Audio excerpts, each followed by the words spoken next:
Olá, olá, olá, tudo bem? Seja muito bem-vindo, seja muito bem-vinda a mais um episódio de Estratégias para Viver Melhor. E hoje eu vou trazer para você um conceito extremamente importante que eu aprendi no mundo da programação neurolinguística, que é a tríade da mudança. E ela basicamente diz o seguinte: se você quer mudar o seu estado mental e emocional, a forma como você se sente, você tem basicamente três formas de mudar: mudando seu foco, mudando sua linguagem e mudando sua postura. Né? Que você vai mudar a orientação do que você está pensando, o significado daquela realidade que você está vivendo, que você reflete, emite, né? Deixa claro, transparece a partir da sua linguagem e a sua fisiologia, a sua postura. Então, esses três componentes, eles definem o seu estado emocional, que, em última instância, é o seu comportamento. Porque as pessoas não sabem o que passa dentro da sua cabeça. Elas veem o seu comportamento. Elas veem aquilo que você exterioriza para o mundo. Então, é o seu comportamento. E o que define o seu comportamento é o seu foco, a linguagem e a sua postura. Então, todas as técnicas PNL, de programação neurolinguística, ela muda um desses três elementos. Todas as ferramentas de PNL que buscam mudar a sua forma de pensar e sua forma de sentir, elas envolvem, pelo menos, mudar um desses três elementos: foco, linguagem ou postura ou fisiologia. Quando ela muda as três, aí é poderosíssima, né, a ferramenta. Então, vamos lá. Como é que a gente torna isso algo realmente claro, né, e prático no nosso dia a dia? O foco é o nosso pensamento, né? E a ideia é que você pode mudar a forma que você pensa a partir das suas memórias, né? Porque, na verdade, quais são suas referências? Suas referências são suas experiências. E é aquilo que você lembra. Eu não vou nem entrar no mérito dos estudos recentes da neurociência sobre como são formadas as suas memórias, né? Não vou entrar nesse mérito, eu vou entrar num termo prático, tá? E como você vai usar esse conhecimento para você começar a mudar o seu foco hoje. Basicamente é você lembrar de algum recurso que você já teve ao longo da sua vida. Você tem que ter clareza de como você está sentindo agora, de como você quer sentir. Ou seja, estou me sentindo tenso, quero me sentir tranquilo, tá? Quando é que você foi tranquilo na vida? Quero me sentir corajoso, ok? Quando você teve coragem na vida? Lembra lá de quando você teve. A simples etapa de ter clareza do recurso que você quer e lembrar quando você teve, já vai ajudar muito a movimentar o seu foco, né? Você orienta, você dá outra coisa no lugar, você dá outra opção para poder afastar daquele sentimento. E aqui tem o André Agassi, para quem não conhece, é um grande jogador de tênis, hoje ele está aposentado, mas ele já fez muito sucesso, foi o número 1 do ranking mundial. E eu ouvi essa história do Tony Robbins, ele conta essa história, que o André Agassi, ele foi campeão olímpico em 96, ele ganhou vários torneios do Grand Slam, que são os 4 principais do circuito mundial de tênis. Em 99, no início de 99, ele procurou o Tony Robbins para fazer um processo de coach para a aposentadoria dele. Aí o Tony falou: não, mas essa aposentadoria aí é meio papo furado seu, é mimimi, aí acho que você tem lenha para queimar. E ele falou: não é mimimi não, quero me aposentar e tal. O Tony falou: quer ver? Olha só. Aí pegou 2 fitas, o 99 era VHS, né? Não tinha esses recursos digitais que a gente tem hoje. Então eram fitas de VHS. Ele botou uma que ele perdeu, que o André Agassi perdeu. Provavelmente era o Pete Sampras, era um grande tenista, um outro americano, que eles realizavam grandes duelos na época. Né? Ele botou uma fita que era o aquecimento antes de um jogo com o Pete Sampras. Eles vão para a quadra, né, eles começam a aquecer, a bater bola, e aí a televisão botava as estatísticas e tal.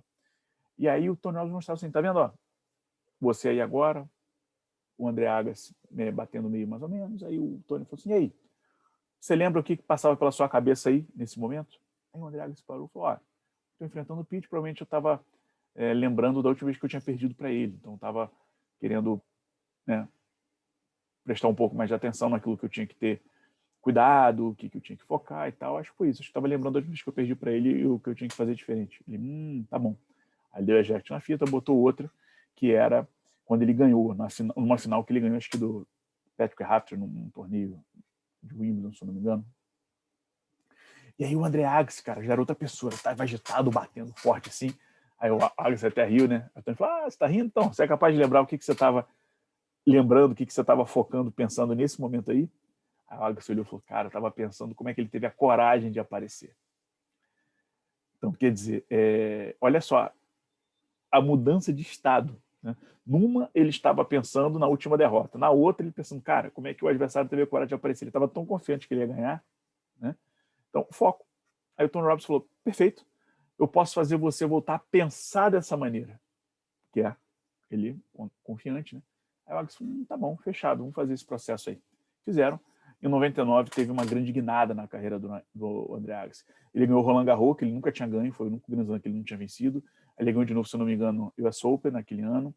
Ele terminou o ano como o melhor tenista do mundo, ele começou a namorar e casou com a Steph Graf. Então foi uma grande guinada na carreira do André Agassi, mudando só o foco. Então, ó, lembre do recurso que você precisa agora. Qual é o recurso que você precisa? Lembra quando você teve. Isso é um grande estímulo para memória. Né? E aí eu vou dar um outro exemplo, que as pessoas, né, elas confundem muito imaginação com memória. E as pessoas falam, é a mesma área do cérebro. A rigor, pesquisas mostram que não é a mesma área do cérebro, mas ela tem 88% de interseção, ou seja, quando você lembra de alguma coisa, uma determinada área do cérebro acende. Quando você imagina alguma coisa, outra área do cérebro acende, só que eles têm 88% de interseção. Então, é um número, uma correlação bastante alta, né? Então, dá para dizer quase que imaginação é igual à realidade. Imaginação é igual à memória. É por isso que imaginação é igual à realidade, porque se você lembra, porque teoricamente aconteceu. Né? Então, se você não lembra de um recurso que você teve, então quem teve? Né? Um dos pressupostos da programação neurolinguística é que todos nós temos todos os recursos necessários para realizar qualquer coisa que a gente deseja. A questão é, a gente só não lembra deles. E tem alguns clientes que falam, Ronaldo, não tenho esse recurso que você está falando, eu não tenho esse recurso positivo que você fala e tal. Eu já acho que ter tem, né? Mas tudo bem, se você não tem, se você nunca passou por um recurso desse, quem você admira que tem? Né? Lembra, foca nessa pessoa, nesse modelo, nessa referência positiva desse recurso que você precisa agora. E por isso que eu trago essa ilustração do Steven Spielberg. Para quem não conhece, né, é o Steven Spielberg, aquele diretor de cinema que já ganhou 3 Oscars, e ele dirigiu Tubarão. Ele está na boca do Tubarão. Tubarão foi o segundo filme dele. Ele dirigiu o primeiro, foi Joyride, se eu não me engano, foi um cinema alternativo, fez muito sucesso. E aí seria o primeiro grande filme dele seria Tubarão. Só que o que acontece? A produção do filme, a produção e a filmagem tiveram muitos obstáculos ali ao longo do caminho. Um deles é que o tubarão era um robô e ele foi todo testado em água doce. E quando levaram para água salgada para filmar, ele começou a dar um monte de pane, dar um monte de problema, então não funcionava. E a forma que fazia cinema na década de 70, no final dos anos 70, é bem diferente de como é feito hoje.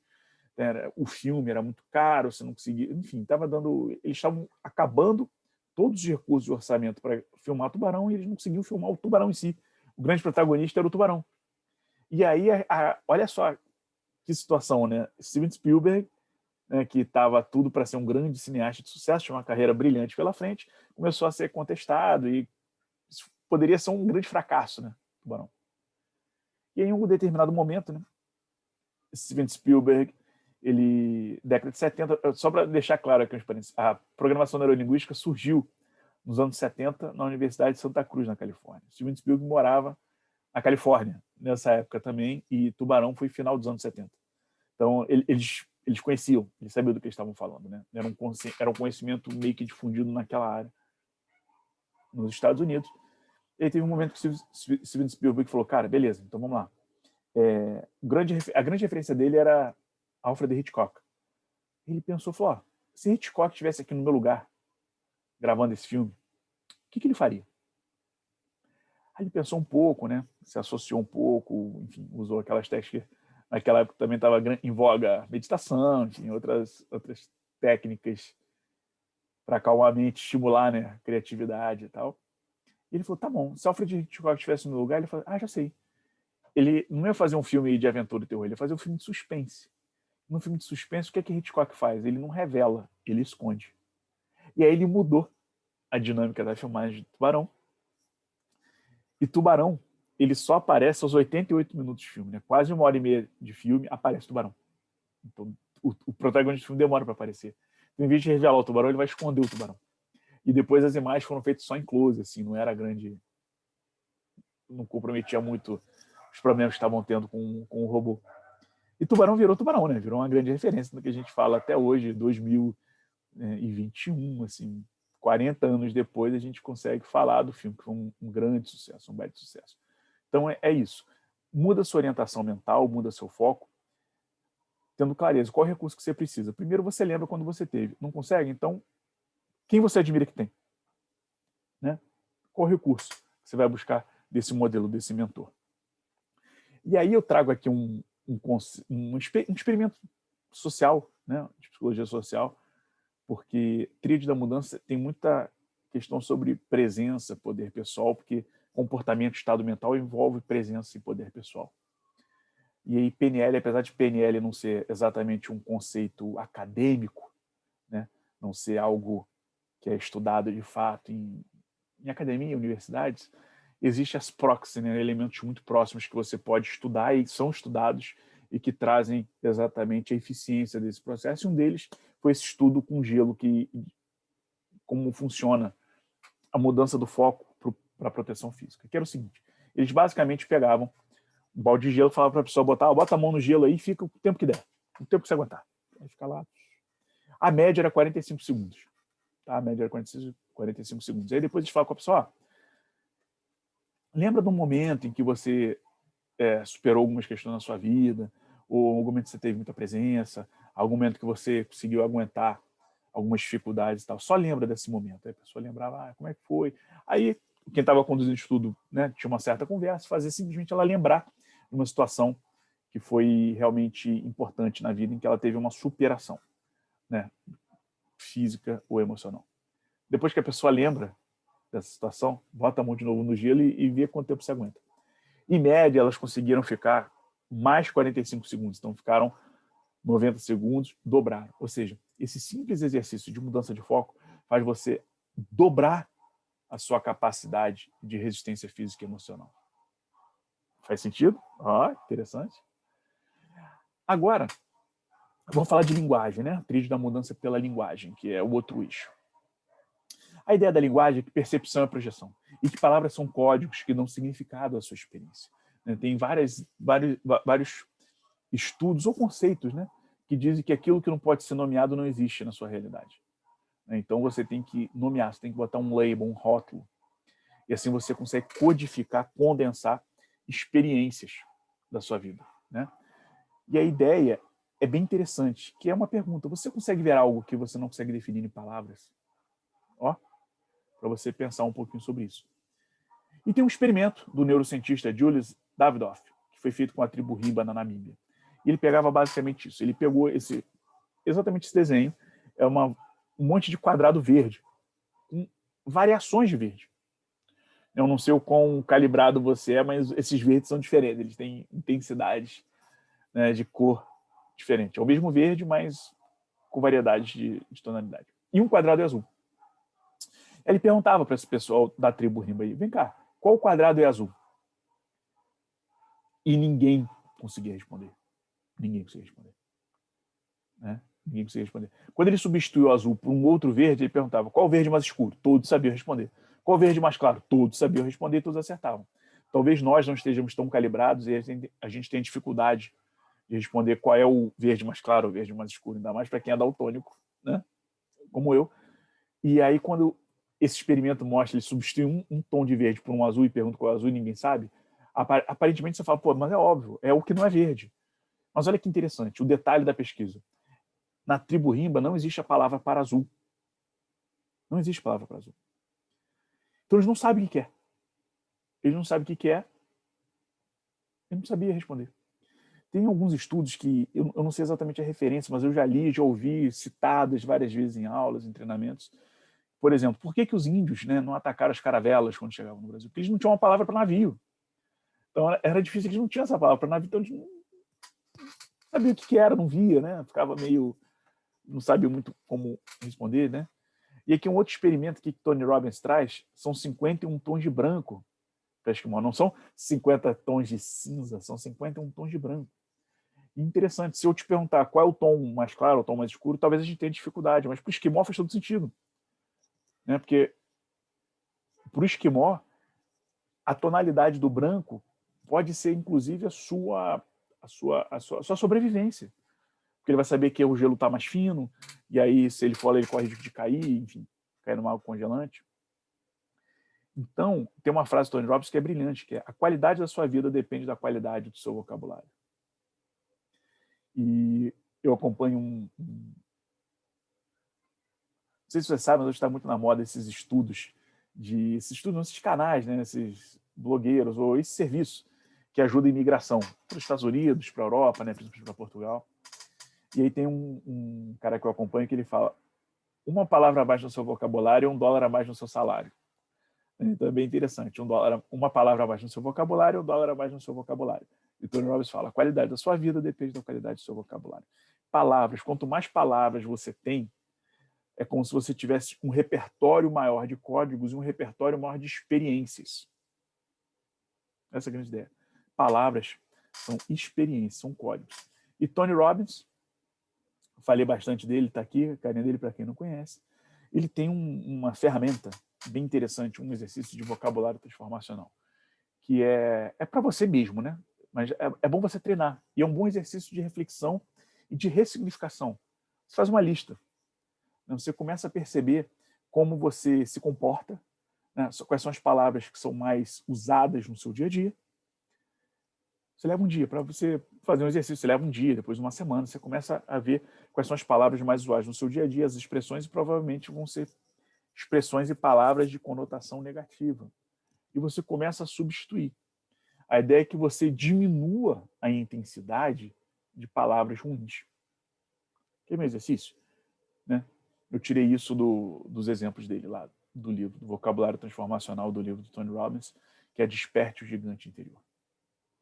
Em vez de você ter ciúmes, que tal você falar que você tem zelo? Né?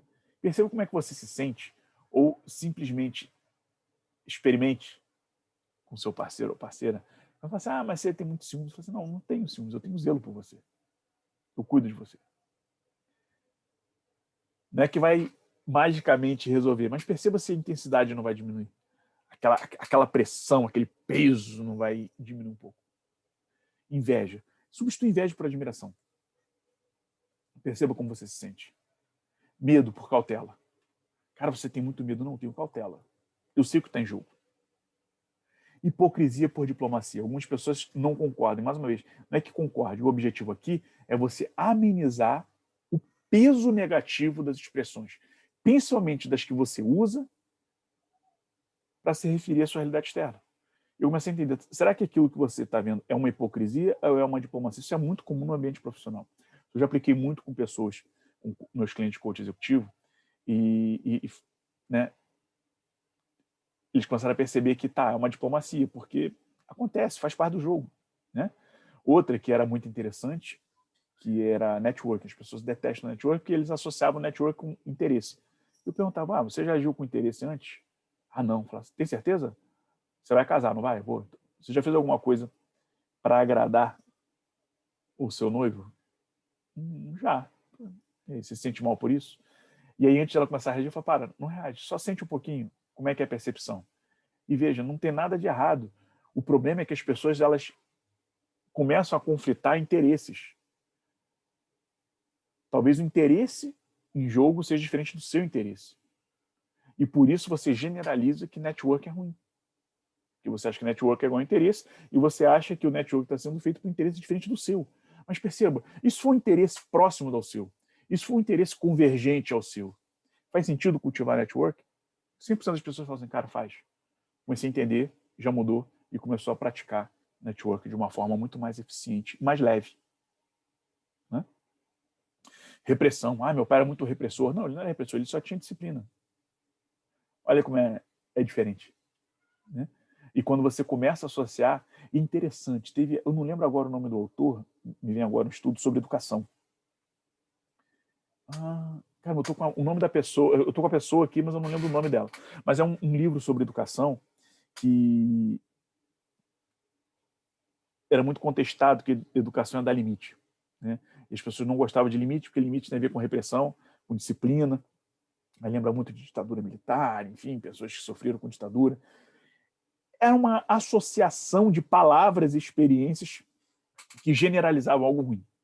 E alguém falou, olha só, disciplinar é amar, então educar é amar. Quando eles mudaram o livro que não vendia, estava empacado e tal, eles mudaram o título para educar, educar é amar. Depois dá uma olhada no Google, assim, a mudança de palavra. Educar é amar foi um boom, foi uma referência, foi um grande best-seller, foi uma grande referência. Porque houve a ressignificação de que disciplina não é repressão, disciplina é amar. Educar é amar. Educar não é reprimir, educar é amar. Você põe limites em quem você ama. Você está educando, percebe? Perceba como é que funciona esse fluxo de palavras, como é que muda a sua emoção, a sua percepção emocional a partir da mudança de palavras que eu uso para você. É um exercício certo de calibração, né? Você tem que estar tranquilo, focado aqui, focado na aula, para você começar a perceber que realmente faz diferença. Criticar é colaborar, né? Quando a pessoa, ele é muito crítico, não, ele está colaborando com você. Você começa a ver que tem pessoas que detestam crítica. Existe realmente aquela crítica só para te botar para baixo, mas existe uma crítica positiva. Durante um bom tempo nos meus treinamentos, eu desde cedo aprendi a dar feedbacks construtivos. Eu não gosto de maltratar ninguém, não é o meu estilo, né? E aí eu desenvolvi uma técnica que, né, é muito comum. É só quando você entende o conceito e você aplica de fato, a feedback. Eu comecei a perceber que nos treinamentos de coach, eu fiz mais de 10 treinamentos de coach, tinha exercícios de feedback. Eu via que os meus grupos costumavam ficar cheios, né? E aí eu fiz treinamentos no exterior e no Brasil afora. Então eu do Rio, o pessoal fala, qual é, Carioca? Era um grupo Carioca. Eu falei, cara, mas por que Carioca? Você dá quase uma patada na gente, mas com muito carinho. É sempre bom participar dos seus grupos e receber seus feedbacks. Porque eu não criticava, eu colaborava. Então eu apontava algumas questões que realmente eram pontos importantes para a melhoria, mas sempre com uma perspectiva para colaborar e não para criticar e destruir. Então isso é bem interessante. E reclamar, sugerir. A pessoa, essa pessoa vive reclamando. Não, ela não está reclamando, ela está sugerindo. Começa a perceber, a mudar, a ressignificar, ampliar seu vocabulário e perceber como você se sente quando você aumenta esse escopo de que palavras têm significados e o que exatamente uma ação significa por meio de uma mudança de palavra. Certo? Mais um exercício aqui de presença e poder pessoal.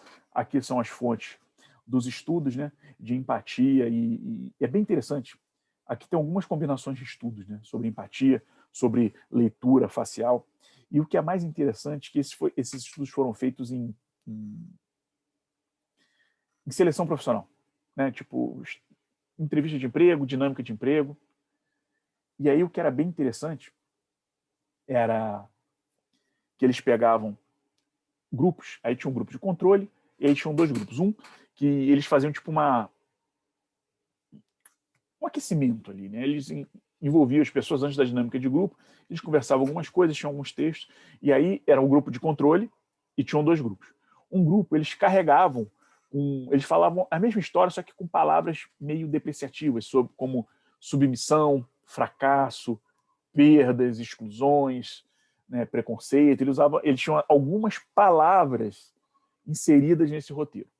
E no outro grupo, eles usavam, a ideia era a mesma, era o mesmo cenário, só que eram perspectivas diferentes, era a mesma cena, perspectivas diferentes, e aí, numa delas, numa neutra, uma palavras pesadas, outra palavras positivas. Palavras positivas como poder, sucesso, execução, referência, liderança, né? Então é o seguinte, eles tinham 3 grupos, um palavras neutras, um palavras negativas, um palavras positivas. Beleza. E eles viam depois qual era o grupo que era contratado. Cara, era o de palavras positivas. As pessoas de palavras positivas, elas tinham um resultado muito melhor nas dinâmicas, elas tinham muito mais empatia com as pessoas, e aí eles faziam alguns testes, por exemplo. Um dos testes é mostrar, não sei se você está vendo no fundo, expressões, é bem característico das microexpressões faciais, mas tem a ver com empatia, porque é o seguinte, você consegue saber qual é a emoção da pessoa a partir de uma expressão facial. E aí eles fizeram também esses testes, e as pessoas que receberam esse aquecimento, esse enquadramento com palavras positivas, eles tinham um grau de acerto de identificar as emoções muito maior, muito maior. Outra experiência também que eles fizeram exatamente nesse contexto, palavras neutras, palavras negativas e palavras positivas, uma das dinâmicas também era perceber o que estava acontecendo num cenário que tinha uma interação, como se fosse uma cena, e eles tiravam um áudio. Então você tinha que interpretar as emoções e saber o que estava acontecendo. As pessoas com palavras positivas tinham um nível de acerto muito maior do que estava acontecendo. Então, mexer com as palavras aumenta a sua empatia, né? Aumenta a sua identificação emocional, aumenta a sua ponte somática, né? e de conexão com o outro. Né? Bem interessante. E tem a ver também, isso aqui é uma outra fonte, né? Isso aqui são como as palavras são importantes, para a gente ficar atento ao poder da negatividade e aquilo que nos envolve. A gente fica muito atento, muito esperto com isso. Essa aqui é a Alison Ledgerwood, tem um TED Talks dela, Getting Stuck in Negativity and How to Get Unstuck. Eu acho que já tem legendado e traduzido, se eu não me engano, mas se quem tiver interesse, dá uma busca no Google aí, que vocês vão achar essa palestra, que é bem interessante. Basicamente, eles fizeram o seguinte, eles pegavam a pessoa e eles queriam calibrar como é que era a reação emocional dela, a partir de algumas hipóteses, né? Que era o seguinte, a pessoa tem uma resposta emocional diretamente proporcional ao estímulo que ela recebe, ou seja, recebia um estímulo positivo, ou seja, uma imagem boa ou então algum elogio. Como é que eu me sinto? Pô, me sinto bem, claro. Vejo uma imagem que eu gosto, ouço um elogio, me sinto bem. Tá bom. Bota uma imagem ruim, tipo uma imagem de guerra, ou então você ouve uma crítica, ouve uma palavra ruim. Como é que você se sente? Mal. Sinto mal. Beleza. Então, assim, é óbvio, né? Assim, eu reajo emocionalmente exatamente aquilo que eu estou ouvindo ou sentindo. Tá bom. Aí eles inverteram a ordem. Eles começaram primeiro com o bom, depois pro ruim. Aí eles inverteram a ordem, começou com o ruim. Então, uma crítica, uma palavra ruim, como é que você se sente? Mal. Beleza. Agora um elogio, uma palavra boa, como é que você se sente? Mal. Estranho. Uma outra palavra boa, como é que você se sente? Mal. Terceira palavra, terceiro estímulo positivo, como é que você se sente? Mal. Só a partir do quarto estímulo, a pessoa começou a se sentir bem. Ou seja, conclusão desse estudo. Se você está bem, basta uma palavra ruim para neutralizar o efeito positivo. Agora, se você está mal, você precisa de 3 estímulos positivos para neutralizar o impacto ruim. Né? Então, muito cuidado com as palavras que você omite, com os grupos de WhatsApp que você faz parte, com o nível de programa ou de informação que você está acessando, informando. Né? Seleciona muito bem. Seleciona muito bem. E esse é o estudo da Alison Ledgerwood. E aí eu trago outras 2 referências acadêmicas. Né? Esse aqui é o livro Inteligência Positiva, do Shizad Chamini, que ele é bem interessante sobre o sábio sabotador, né? Como lidar com o seu sábio, seu sabotador. E ele trabalha com 9 sabotadores e um grande sabotador mestre, que é o grande crítico. E 9 sabotadores que têm semelhanças com o Enneagrama. Que, enfim, ele tem uma média lá para ele saber o quanto você está operando no nível sábio ou no nível sabotador. E o nível limite, quando você sai do sabotador para o sábio, é 75, numa escala de 100. Ou seja, para ser mais preciso, 77. Então, se fosse 1 a 1, se fosse, eu estou mal, é só ouvir um estímulo bom que eu mudo, seria 50%, certo? Ah, não, é 77. Então, numa escala de 3 para 1. Numa escala de 3 para 1. E outro estudo também, isso aqui é de marketing, que eles perceberam o seguinte, se a pessoa ganha $50, ela tem esse nível X aqui de prazer. E se ela perde $50, ela tem esse nível menos 3x de dor. Então, mais um exemplo, mais um estudo de percepção do impacto da palavra negativa. Né? O que você se empenha X por buscar algo que você tem, mas você sofre 3x se você perde algo, se você sofre um impacto negativo. Então preste muita atenção nas palavras e nos estímulos ao seu redor. Tá? Palavras são códigos que traduzem suas experiências. Escolha as experiências a partir de agora. Fique muito atento, fica muito atento com as palavras que você fala, com as pessoas que você convive. E aí a gente vai agora para a postura e fisiologia, mais uma referência de TED Talks. Eu não sei se você conhece, ele já ficou muito famoso esse estudo, mas se você não conhece, vale muito a pena falar sobre isso para você, que a Amy Cuddy, ela fez basicamente um estudo de postura, né? Que ela queria saber como é que a pessoa se sente a partir da posição dela. Ela percebeu o seguinte, se você ficar 120 segundos, 2 minutos, nessa posição, que ela chama da posição da Mulher Maravilha, ou o X humano, o que é o X humano? É você ficar com os braços abertos, que nem alguém que acaba de ganhar uma prova, sabe? Fica assim comemorando, com os braços para cima. né? É o X1, você fica aberto com os braços para cima assim, ou você fica nessa postura do super-homem da Mulher Maravilha. Fica 2 minutos nessa pose, você aumenta em 20% sua testosterona e cai em 25% seu cortisol. É uma diferença grotesca. Testosterona é o hormônio do poder, da proatividade, da assertividade. E o cortisol é o hormônio do estresse. Ou seja, se você ficar 2 minutos nessa posição, que é a sua postura, né, já muda muito o seu... já muda bastante a sua percepção, o seu... quimicamente, né? Muda a sua neurologia cerebral, inclusive, que é bem interessante, bem poderoso isso.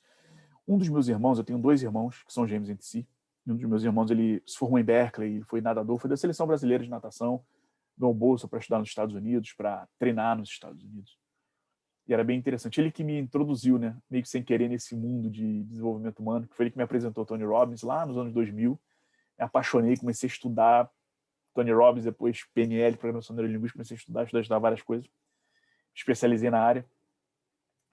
E ele dizia, né, Berkeley, Califórnia, lembra quando eu falei? Né, tudo começou lá na Califórnia, né, Steven Spielberg e tal. E ele dizia que ele participou como voluntário de o nosso CVV aqui, né, a Comissão de Valorização da Vida. Ele trabalhou como voluntário em algo semelhante lá, que era as pessoas suicidas ligavam para lá, para quando estavam mal, assim, e eles tinham um roteiro. E logo a primeira pergunta do roteiro, assim, uma pessoa ligava, você já perguntava assim, você está num lugar aberto ou fechado? E era uma árvore de decisão, né? A partir da resposta você fazia outras perguntas. Aí se a pessoa falasse aberto, a pergunta seguinte era, quantos andares tem um prédio à sua frente? Se fosse um ambiente fechado, a pergunta seguinte era, qual é a cor do seu teto? Perceba, as 2 perguntas têm como efeito o seguinte, para você responder o que você tem que fazer. Você tem que olhar para cima. Então, esse estudo da NCUD, que é de 2012, reflete muito o que meu irmão já fazia, né, quando ele era voluntário lá em 2003, 2004, que é olhar para cima, que a PNL fala, muda a sua postura. A sua fisiologia, a sua postura é fundamental para mudar seu estado emocional. Perceba, pessoas tristes, como é que elas normalmente estão? Estão olhando para baixo, curvadas, elas são menores do que elas são. Pessoas felizes, elas estão olhando para cima, peito estufado, são do mesmo tamanho ou maiores do que elas são. Né? Então perceba, a sua postura é buscar ser maior do que você é. Quando você muda a sua postura, você vai mudar como você se sente. Então espero que você tenha curtido, aproveitado bastante essa aula. São estratégias extremamente valiosas de como você vai mudar a forma como você se sente. Tá bom? Espero que tenha sido útil. Compartilhe, comente e a gente se encontra no próximo episódio, no próximo vídeo de estratégias para uma vida melhor. Um abraço. Tchau, tchau.